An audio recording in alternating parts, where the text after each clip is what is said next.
আসসালামু আলাইকুম। নিশাস ফুড রেসিপিতে সবাইকে স্বাগতম। নিশাস ফুড রেসিপি চ্যানেলে আরও একটা নতুন রেসিপি নিয়ে হাজির হয়ে গিয়েছি। আর এ ধরনের রেসিপি কিন্তু আমরা রেস্টুরেন্টে খেয়ে থাকি। আর বলতে গেলে এই রেসিপিটা কিন্তু অনেক মজাদার একটা রেসিপি। বাসায় থাকা উপকরণ দিয়েই কিন্তু অল্প সময়ে আমার এই রেসিপিটা আমি তৈরি করে ফেলেছি। তো চলুন দেখা যাক কিভাবে আমি রেস্টুরেন্ট স্টাইলে এই রেসিপিটা তৈরি করেছি।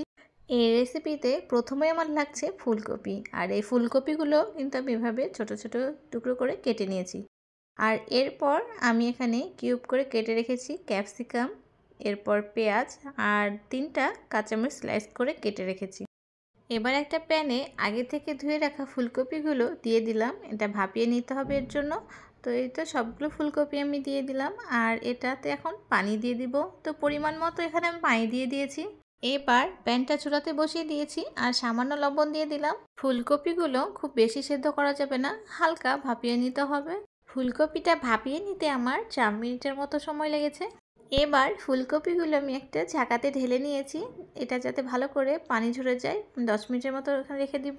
এবার একটা ব্যাটার তৈরি করার জন্য একটা বোল নিয়েছি, আর সেখানে 1 কাপ ময়দা, 1/4 কাপ চালের গুঁড়া দিয়ে দিয়েছি, হাফ চা চামচ কর্নফ্লাওয়ার দিয়ে দিয়েছি, আর দিয়ে দিলাম শুকনো মরিচের গুঁড়ো 1 চা চামচের মতো, স্বাদ মতো লবণ দিয়ে দিয়েছি, মানে হাফ চামচের মতো লবণ দিলাম, হলুদ গুঁড়ো হাফ চা চামচ, জিরের গুঁড়োও হাফ চা চামচ, 1 চা চামচ আদা রসুন পেস্ট, আর দিয়ে দিলাম সামান্য অরিগ্যানো। আর এটা দেওয়ার পরে সামান্য পানি দিয়ে এখন একটা আমাকে ব্যাটার তৈরি করে নিতে হবে। সেজন্য অল্প অল্প করে পানি দিয়ে আমি একটা ব্যাটার তৈরি করে নিব। একেবারে পানিটা দিলে কিন্তু অনেক সময় ব্যাটারটা পাতলা হয়ে যাওয়ার সম্ভাবনা থাকতে পারে। তো এর জন্য আমি এটা 3-4 বারে করে নিব। তো অল্প অল্প করে পানি অ্যাড করে আমি সুন্দর একটা পারফেক্টলি ব্যাটার তৈরি করে নিব। এই তো আমার ব্যাটারটা অলরেডি রেডি হয়ে গেছে। এখন ফুলকপিগুলো আমি দিয়ে দিলাম ব্যাটারের ভেতরে। তো চামচের সাহায্যে এই কাজটা আমি করে নিচ্ছি। আপনারা চাইলে কিন্তু এখানে হাতও ব্যবহার করতে পারেন। ফুলকপি আর ব্যাটারটা খুব সুন্দরভাবে মিশে গিয়েছে। এবার আমি চুলাতে প্যান বসিয়ে দিয়েছি, চুলাতে তেল দিয়ে দিয়েছি, আর তেলটা যেহেতু গরম হয়ে এসেছে এখানে আমি একে একে ফুলকপির টুকরোগুলো দিয়ে দিব। দেওয়ার পরে এটা ভালো করে ভেজে নিতে হবে। তো এই তো আমি একে একে ফুলকপির টুকরোগুলো দিয়ে দিচ্ছি, আর এখন একটু উল্টিয়ে পাল্টিয়ে দিব। তো এই সময় চুলার আঁচটা আমার মিডিয়াম হিটে ছিল। ফুলকপিগুলো উল্টিয়ে পাল্টিয়ে ভেজে নিলাম, আর এই তো পারফেক্টলি একটা কালার চলে এসেছে। এই সময় আমি ফুলকপিগুলো তুলে নিচ্ছি একটা স্ট্রেনার দিয়ে, আর এই যে আমি বাটিতে ফুলকপিগুলো তুলে রেখে দিচ্ছি। ফুলকপিগুলো ভেজে নেওয়ার পর কালারটা কিন্তু মাশাআল্লাহ অনেক সুন্দর এসেছে। এবার একটা প্যানে রসুন কুচি দিয়ে দিয়েছি, এখানে 2 টুকরো রসুন কুচি নিয়েছি। আর রসুন কুচি দেওয়ার পরে আমি দিয়ে দিলাম এবার ক্যাপসিকাম। তো কিউব করে কেটে রাখা ক্যাপসিকামগুলো দিয়ে দিলাম, দিয়ে একটু নেড়ে চেড়ে নিচ্ছি। এবার দিয়ে দিলাম পেঁয়াজ। তো পেঁয়াজগুলো দেওয়ার পরে আবার একটু ভালো করে নেড়ে চেড়ে নিচ্ছি। দিয়ে দিলাম হাফ চা চামচ লবণ।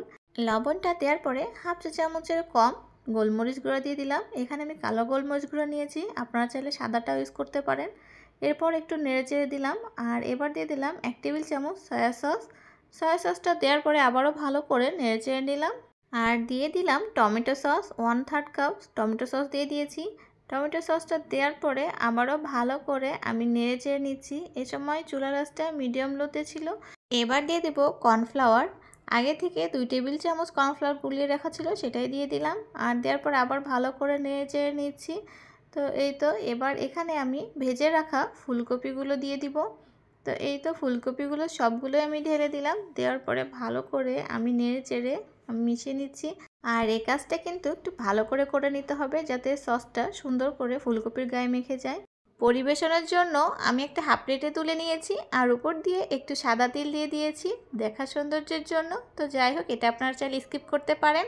আমার এই রেস্টুরেন্ট স্টাইলে চিলিজ ফুলকপির রেসিপি যদি আপনাদের ভালো লেগে থাকে অবশ্যই আমার চ্যানেলটা সাবস্ক্রাইব করবেন।